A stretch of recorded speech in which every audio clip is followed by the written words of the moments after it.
6.1 का question number 1।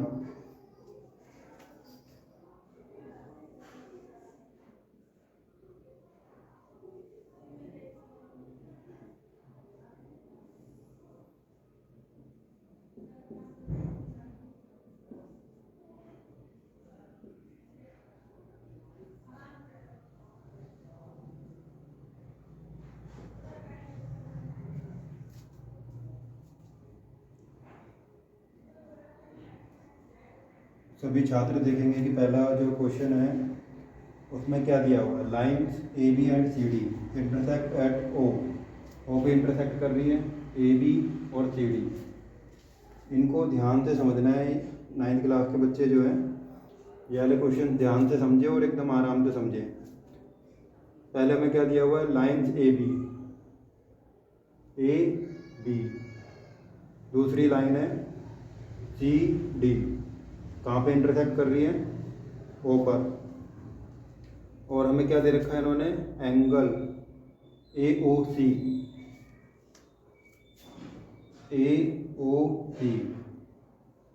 और दूसरा दे रखा है BOE।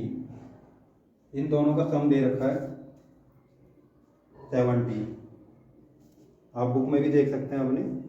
और एंगल BOD दिया हुआ है, BOD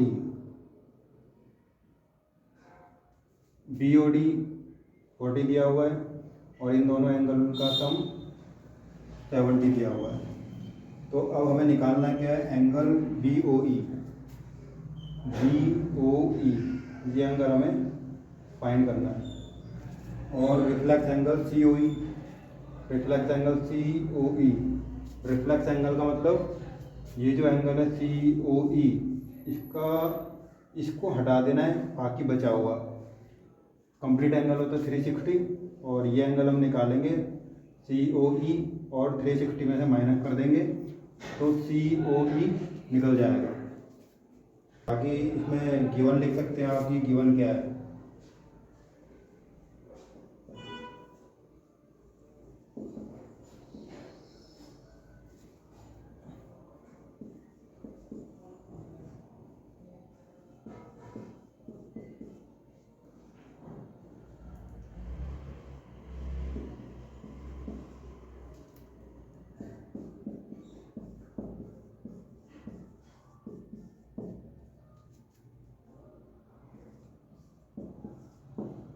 गिवन में आ जाएगा जो लाइन्स हैं AB और CD कहाँ पे इंटरसेक्ट कर रही है, O पर।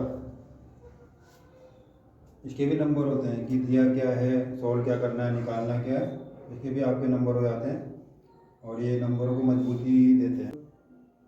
Angle AOC plus angle BOE ये दिया हुआ है 70, और क्या दिया हुआ है, एंगल BOD इक्वल टू 40। ठीक है, निकालना क्या है, हमें निकालना है एंगल BOE और रिफ्लेक्स एंगल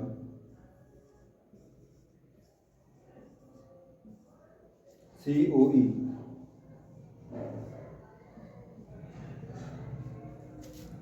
ये सबसे पहले आपको लिखना पड़ेगा सॉल्व करने से पहले।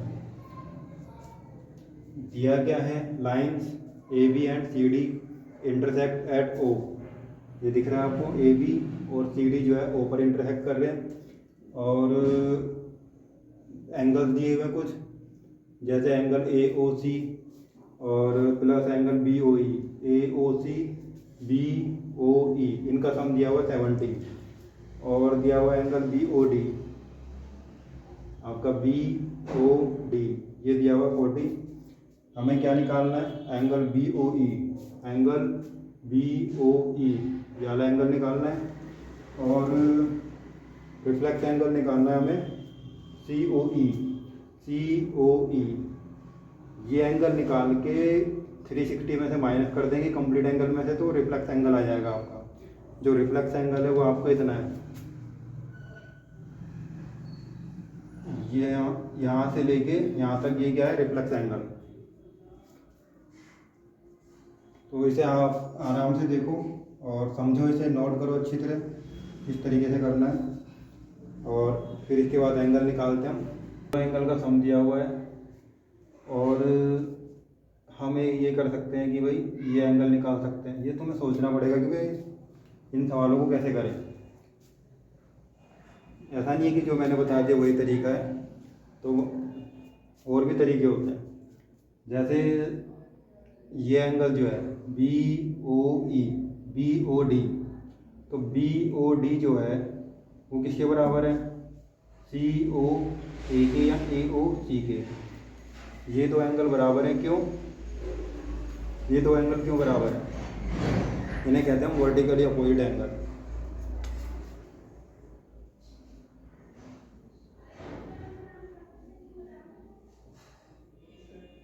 जो इस तरीके से होते हैं वो वर्टिकली अपोजिट एंगल होते हैं। आमने सामने दो लाइनें इंटरसेक्ट होनी चाहिए। Angle AOC equal to angle BOD। जरूरी नहीं है कि जैसे मैं कर रहा हूँ वैसे ही सवाल निकलेगा, अलग अलग तरीके होते हैं। तो जब आपको समझ आ जाए तो आप अपने तरीके से भी कर सकते हैं, बस ये पता होना चाहिए करना किस तरीके से और सही तरीका होना चाहिए। तो angle AOC equal to angle BOD, ये दोनों बराबर हैं, क्यों?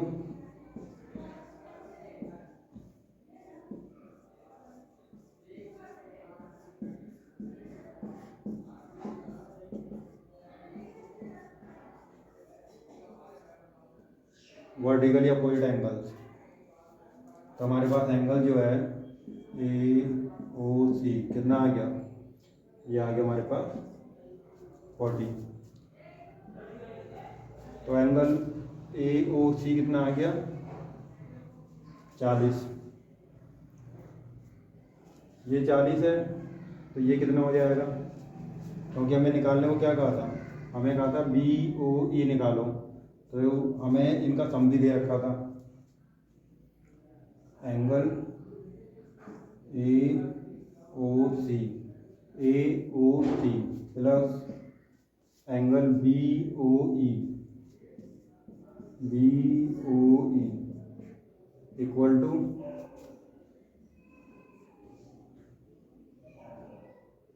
कितना दिया हुआ था, 70। AOC कितना है, एंगल AOC ये हमने 40 निकाला है, plus angle BOE equal to 70। तो एंगल BOE कितना आ गया, 70 माइनस 40। तो angle BOE equal to 70 minus 40। Angle BOE equal to, इन दोनों का सम 70 था, तो 40 माइनस करेंगे तो 30।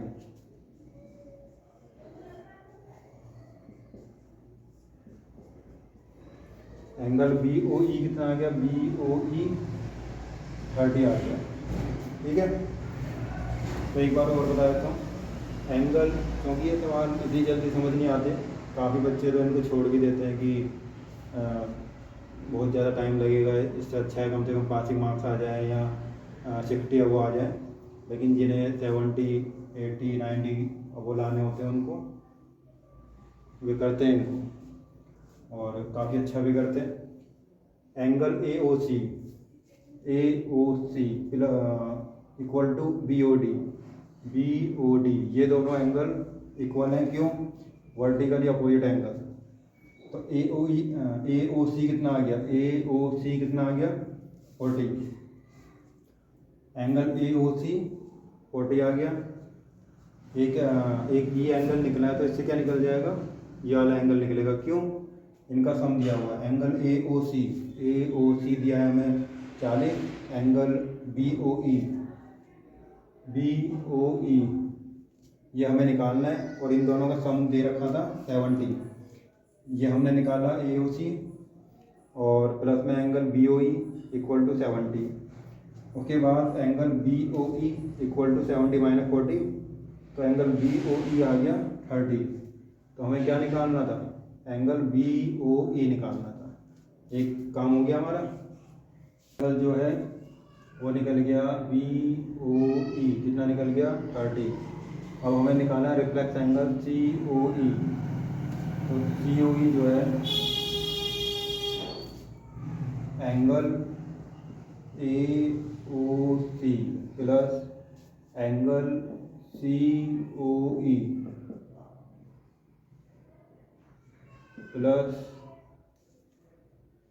Angle B O E equal to 180। जब एक ही लाइन पे एंगल होते हैं, एक ही लाइन होती है, एक ही लाइन होती है और एक ही पॉइंट पर जो एंगल होते हैं, एक ही वर्टेक्स पे जो एंगल होते हैं वो कितना होते हैं, उनका सम 180 और उसे लीनियर पेयर कहते हैं।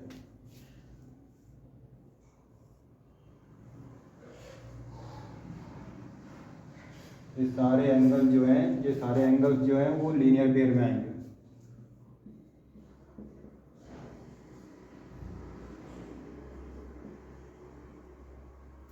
ठीक है, कितना दिया हुआ है, A O C 40 plus angle C O E, angle B O E कितना दिया हुआ है 30, 40 और 30 70, angle C O E, angle C O E minus 70। तो angle C O E equal to 110। Angle C O E जो है वो निकला है 110, 110 एंगल सी ओ ई। हाँ, ये सवाल जो है 3 स्टेप में होगा। पहले स्टेप में हमने निकाला एंगल बी ओ ई, उसके बाद उससे पहले हमने निकाला था ए ओ सी वर्टिकली अपोजिट करके, और जब हमें ये भी पता है, ये भी पता है, उसके बाद इसको निकालेंगे, ये कितना आ जाएगा 110। तो इस तरीके से करना है। यहाँ पे लीनियर पेयर यूज हुआ है, यहाँ पे वर्टिकली अपोजिट यूज हुआ था, और इन दोनों का तो सम दिया हुआ था 70, जिसमें से 40 माइनस किया था तो 30 आया था। उसके बाद नोट करें इसे जरा, सी ओ ई से हमारा क्या निकलेगा, reflex angle.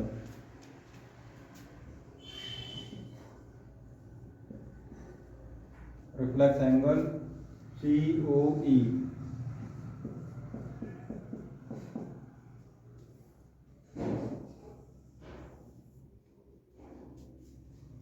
Angle C O E क्या करते हैं, 360 minus 110 052। Reflex angle C O E 360 minus 110 equal to 250। तो रिफ्लेक्स एंगल कितना आ गया 250।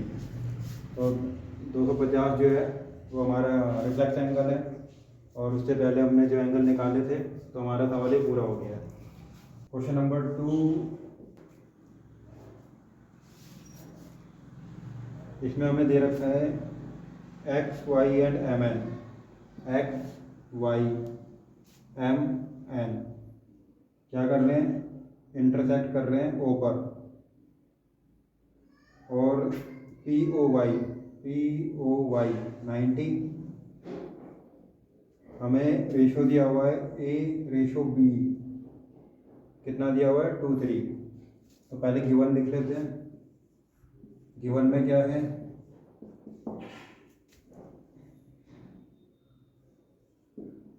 लाइन्स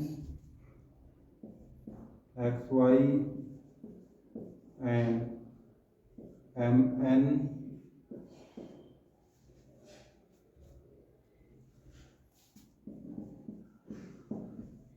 इंटरसेक्ट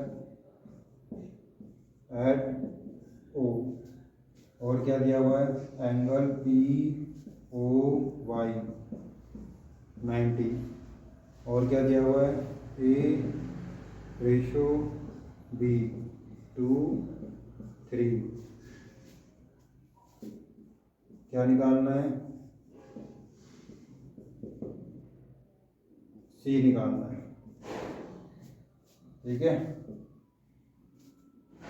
तो ये तो हमारा गिवन हो गया और जो हमें निकालना है वो हो गया। तो पहले सबसे ज़रूरी है कि गिवन लिखना ज़रूरी है। टू फाइंड प्रूव वाला होता है तो टू प्रूव, तो ये ध्यान रखना है। हमें C निकालना है और C के लिए B की ज़रूरत है और B कैसे निकलेगा वो देखते हैं। ए बी का रेशो जो है 2:3 दे रखा था।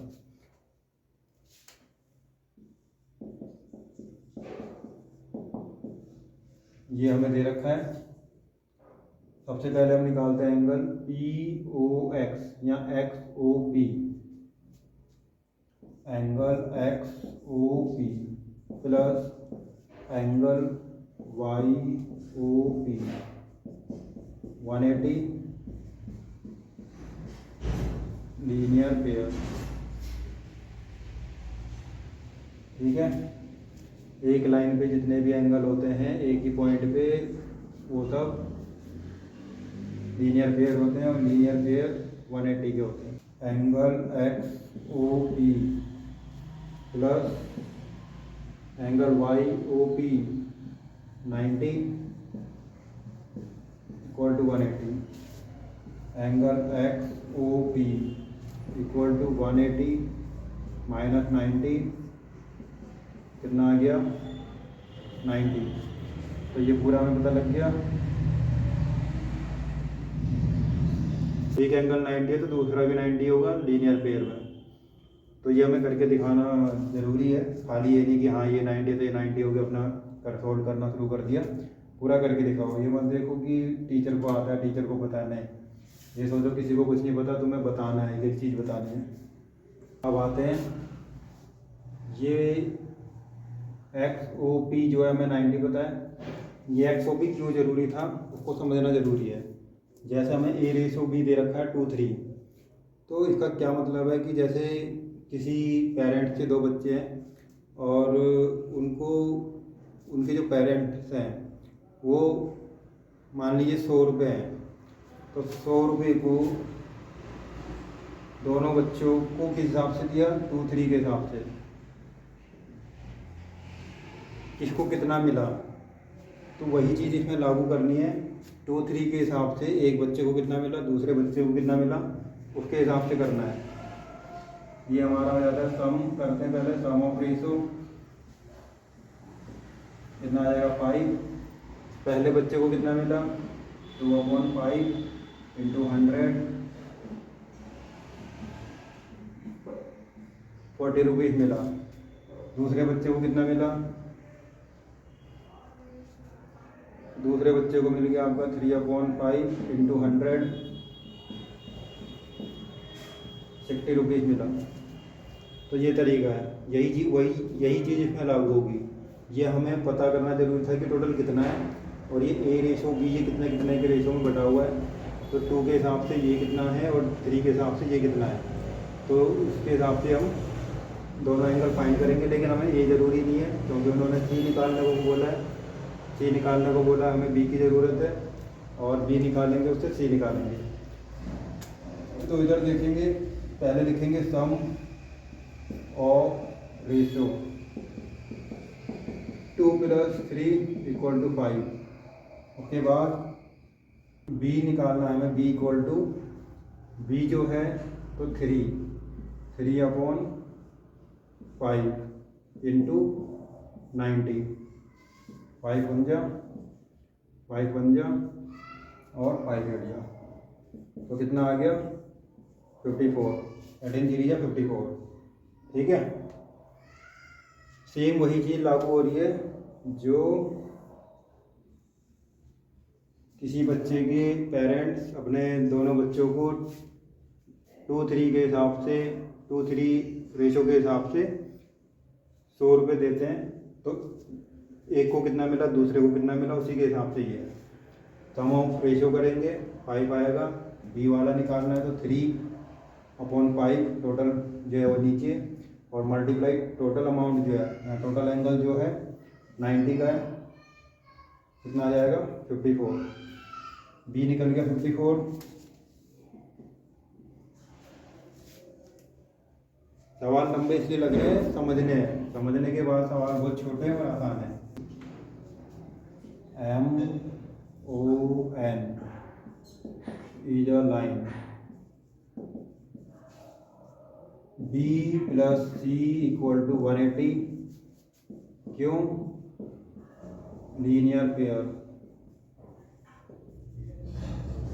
B कितना दिया हुआ है 54, यानी था हमने निकाला था 54 निकला था, और C हमें निकालना है, तो इसमें से C कितना आ जाएगा आपका -54, 10 में से 4 गया 6, 7 में 5 गया 2, 1, तो C आ गया 126। ट्रायंगल दिया हुआ है आपको PQR, एंगल PQR बराबर है एंगल PRQ। ये दोनों इंटरनल एंगल जो है इक्वल है। हमें प्रूव करना है एंगल PQSPRT कि ये दोनों जो एंगल हैं आर के, दोनों आपस में इक्वल हैं। Angle PQR equal to angle PRQ, ये दोनों एंगल इक्वल दिए हुए हैं। प्रूव क्या करना हमें,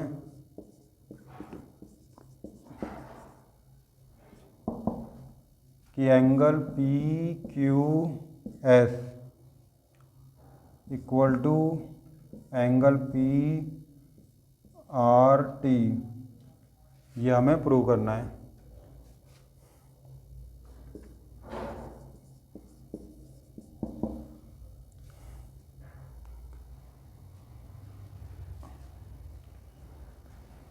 सबसे पहले हमें देखना है कि इसमें हमें दिया क्या है, निकलेगा कैसे। सिर्फ हमें ये दोनों एंगल इक्वल दिए हुए हैं और ये दोनों एंगल भी इक्वल हमें प्रूव करने हैं। तो इसमें किस तरीके से कर सकते हैं और क्या दिया हुआ है, थोड़ा पहले खुद भी सोचा करें कि क्या दिया हुआ और किस तरीके से सॉल्व करना है। Angle PQR plus angle PQS equal to 180,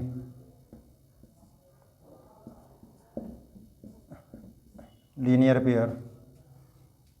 उसके बाद angle PRQ plus angle PRT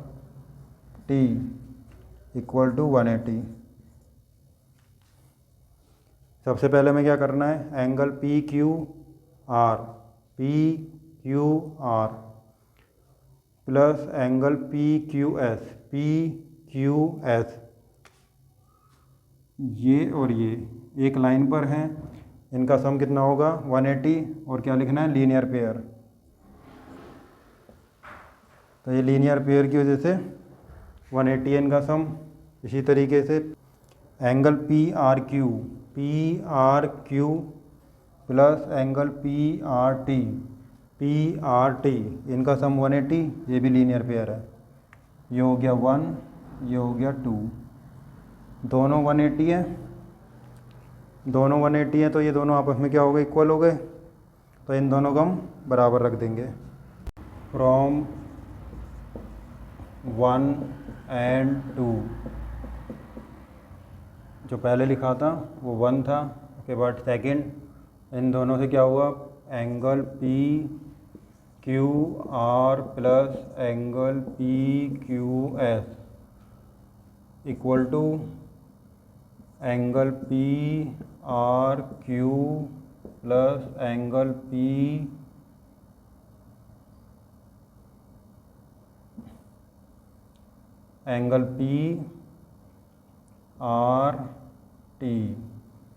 ठीक है, 1 और 2 से क्या मिला हमें, ये दोनों आपस में बराबर है। क्यों? क्योंकि दोनों का सम 180 है, इसका भी 180 है।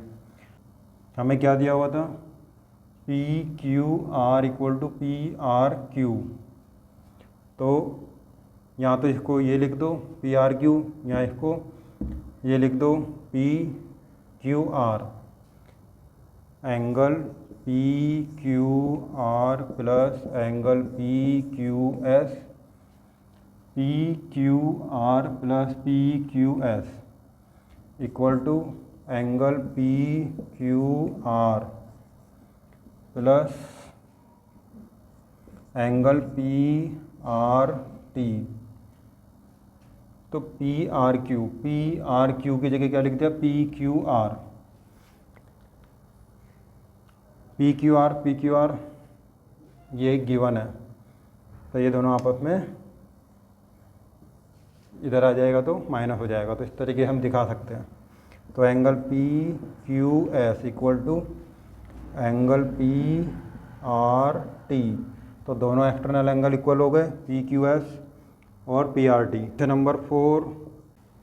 नंबर 4 में हमें क्या दिया हुआ है, हमें दिया है सिर्फ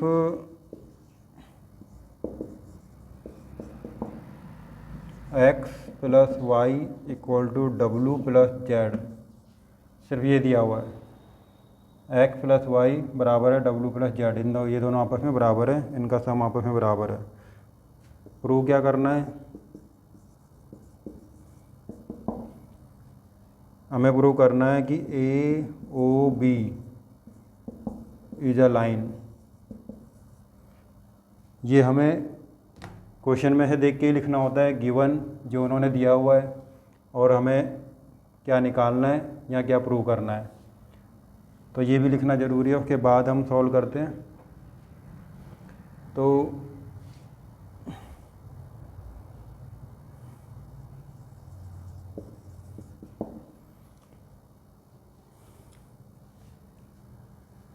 अब आगे एंगल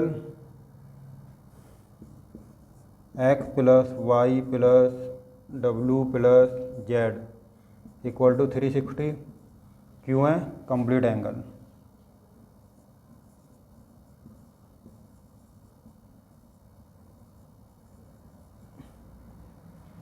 ठीक है, x plus Y W plus Z total सारा मिला के हो गए कंप्लीट एंगल। अब इसमें हमें क्या दिया हुआ है, x प्लस वाई बराबर है डब्लू प्लस जेड, तो x plus Y equal to 360। क्यों, क्योंकि डब्लू प्लस जेड भी x प्लस वाई के बराबर है।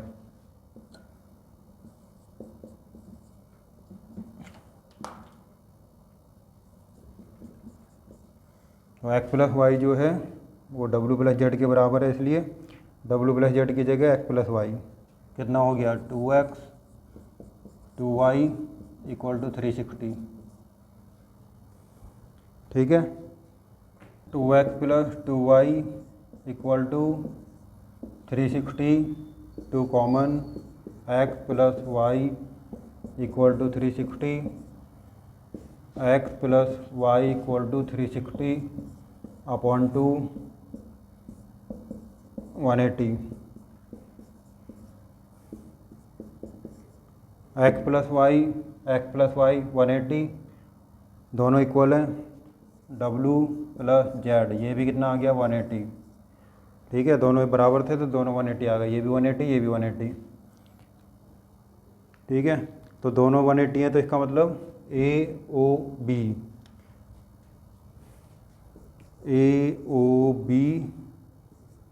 Is a line. ठीक है, अगर सिर्फ ये 180 आया होता और ये हम नहीं निकाल पाते तो हम नहीं लिख सकते थे कि ये एक लाइन है AOB। तो एक लाइन है और उसके ऊपर भी 180 आ रहा है, नीचे भी एंगल का सम 180 आ रहा है, तो इसका मतलब AOB एक लाइन है। आपके 6.1 में क्वेश्चन नंबर 1 2 3 4 4 सवाल हुए हैं, 2 सवाल रह रहे हैं। और ये सवाल ज़रूरी नहीं जैसे बताए गए हैं आप वैसे ही करें, जब आप ये सीख जाते हैं तो उसके बाद आप नए नए तरीके से भी कर सकते हैं। इसमें ज़्यादातर लीनियर पेयर यूज हुआ है, वर्टिकली अपोजिट यूज हुआ है, और बस इन्हीं दो चीज़ों का इस्तेमाल करके सारे एंगल जो हैं निकले हैं, यहाँ सवाल हुए हैं। तो कोई ज़्यादा मुश्किल नहीं है, सिर्फ हमें ये याद रखना है कि कौन सा एंगल कैसे निकलेगा, और ये लीनियर पेयर है, ये क्या है, वर्टिकली अपोजिट एंगल है, यही यूज हो रहा है इन सवालों में। तो ये ध्यान रखना है कि सवाल जो है किस तरीके से दिया हुआ है और किस तरीके से निकलेगा, सिर्फ दिमाग का इस्तेमाल करना है और ध्यान से कि किस तरीके से ये सवाल निकल सकता है पूरा फोकस करना है। और ये जब ही होगा, पेपर में फोकस करते रह जाएंगे, नहीं निकलेगा। ये जब ही होगा जब पूरे प्रैक्टिस करोगे अच्छी तरह, एक बार में नहीं होगा, कम से कम 2-3 बार प्रैक्टिस ज़रूरी है। और